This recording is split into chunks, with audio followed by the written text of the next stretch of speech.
People with disabilities are twice as likely as able-bodied people to experience violent outbursts against them. There was a young woman with a disability. She had cerebral palsy. She was also deaf, and she was in a park one evening, early evening, and she was approached by a group of young men, and she was removed from her wheelchair, placed on the park bench, and she was anally, orally, and vaginally raped by this group of men.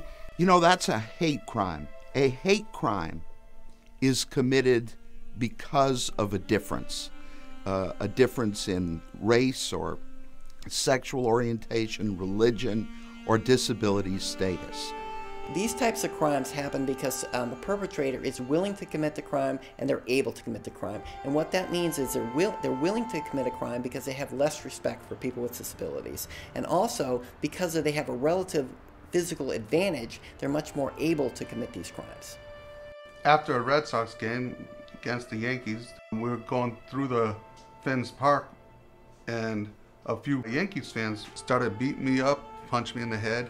I took cover with my hands over my head, and the other guys were all laughing and thinking it was a big cheerful joke. People look at us as being flawed and broken, and as long as you look at us as flawed and broken, you don't see our humanity, thus the disconnect between us and society.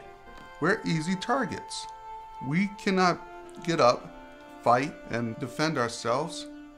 One female that's actually a quadriplegic, so she's paralyzed from the neck down, and she was being subjected to physical abuse.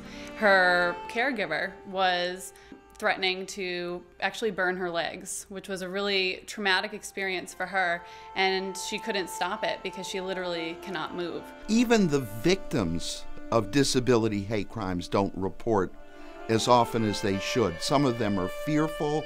Maybe they don't understand how to work the system.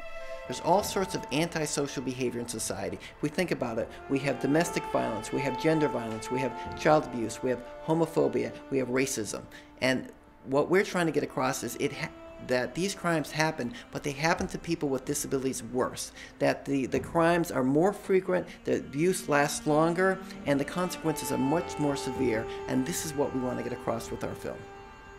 We are in the initial stages of creating this very important film, but we look for support, collaboration, we're looking for stories from people, and we're looking for philanthropic support as well. Society at large is not aware of the extent of this problem, and without knowing the extent of the problem, solutions cannot be found. You know, it's not enough to just change the law. We have to change the way that people think.